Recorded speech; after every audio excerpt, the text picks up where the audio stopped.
कृपया कहानी को पूरी सुने। कहानी अच्छी लगे तो लाइक एंड सब्सक्राइब जरूर करें। नितिन और निहारिका एक चादर में निर्वस्त्र पड़े थे। पसीने में दोनों के बदन तर हो रहे थे। निहारिका, तुम मुझसे शादी करोगी ना? हद है नितिन यार, जिस हालत में मैं तुम्हारे साथ लेटी हूँ उसके बाद भी तुम्हें शक है कि मैं तुम्हें धोखा दे सकती हूँ? नहीं यार, तुम पे तो अपने आप से भी ज्यादा भरोसा है, मगर तुम्हारे पापा शहर के नामी रईस और मैं एक आम घर का लड़का, क्या वो इस शादी को मंजूरी देंगे? मेरे पापा मेरे लिए अपनी पलकें बिछा कर रखते हैं। जिस चीज पर मैंने हाथ रख दिया वो चीज पापा ने मेरे लिए खरीद दी। फिर मेरी बिना मर्जी के शादी कैसे कर सकते हैं वे?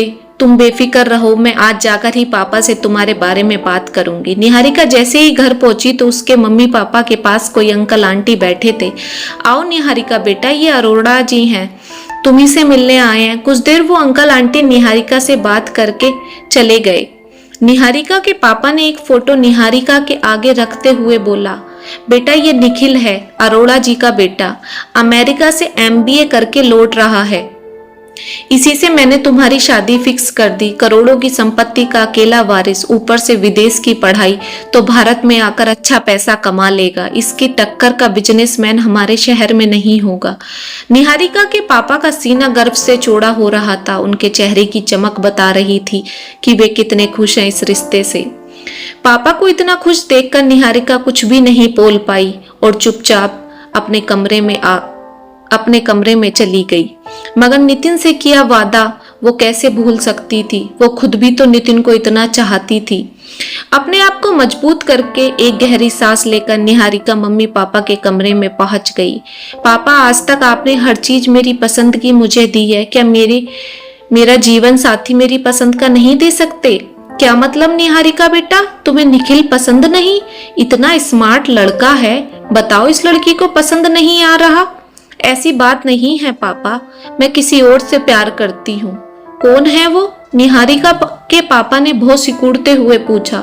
जी नितिन, वो 2 कौड़ी का दुकानदार। तुझे कैसे लगा मैं तेरी उससे शादी कर दूंगा? मेरी कोई इज्जत है भी या नहीं? मैं अरोड़ा जी को जुबान दे चुका हूँ, अगर अपने बाप की इज्जत रखनी है तो निखिल से शादी कर ले, वरना हमेशा के लिए हमसे नाता तोड़कर मेरे घर से जा सकती है। निहारिका के पापा ने निहारिका को फरमान सुना दिया। निहारिका खूब रोई, गिड़गिड़ाई, मगर निहारिका के पापा पर इसका कोई फर्क नहीं पड़ा। निहारिका की मम्मी हाथ जोड़कर अपनी बेटी के आगे खड़ी थी। मान जा बेटा, वरना तेरे माँ बाप की इज्जत खाक में मिल जाएगी। निहारिका के सारे ख्वाब टूटकर चकनाचूर हो गए और एक खोखली निहारिका को निखिल अपनी दुल्हन बनाकर ले गया। महल जैसा घर, नौकर चाकर, सब विलासिता की चीजों से लबरेज घर, मगर निहारिका को कुछ भी अच्छा नहीं लग रहा था। निहारिका चुपचाप एक कोने में बैठी थी। निहारिका बेटा, इस घर को अपना ही घर समझना और मुझे अपनी माँ। किसी भी चीज की जरूरत या परेशानी पड़े तो बेहिचक मुझे बोल देना। निहारिका की सास ने निहारिका के सर पर हाथ फेरते हुए बोला। पत्थर का बुत बनी हुई निहारिका में मानो थोड़ी सी जान पड़ गई हो। निहारिका ने धीरे से सर हिलाकर हाँ बोल दिया। बेटा, निखिल बचपन से अमेरिका में रहा है, इसलिए तुझे इस रिश्ते को कुछ समय देना पड़ेगा, तभी तुम दोनों एक दूसरे को समझ पाओगे, बोलकर निहारिका की सास चली गई। कुछ देर बाद लड़खड़ाते कदमों से निखिल कमरे में आया। उसकी आंखें लाल हो रही थी, उसकी जुबान उसका साथ नहीं दे रही थी। निखिल निहारिका से बोले बिना ही निहारिका पर एक बहसी दरिंदे की तरह टूट पड़ा। निहारिका की चीखों को रोकने के लिए उसने निहारिका का मुंह एक तकिए से दबा लिया और निहारिका के बदन को काटना और नोचना शुरू कर दिया। कुछ देर बाद निखिल बेहोश होकर बिस्तर पर गिर गया और निहारिका सारी रात दर्द से कराहती रही।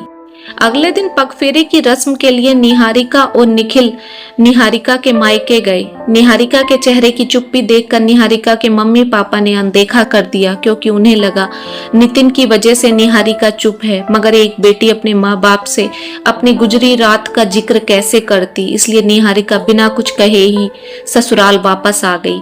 निखिल अमेरिका में पला बड़ा था, इसलिए शारीरिक संबंध बनाने का सिर्फ वही तरीका पता था जिसमें सामने वाले पार्टनर को दर्द दिया जाए। ड्रग्स के नशे में निखिल हैवान बन जाता और निहारिका के बदन से एक खिलौने की तरह खेलता। नितिन की जुदाई और निखिल का यौन उत्पीड़न से निहारिका अंदर तक टूट गई और उसकी बर्दाश्त की हद खत्म हो गई। एक दिन अपने मम्मी पापा को अपनी आप बीती लिखकर फांसी के फंदे पर लटक गई।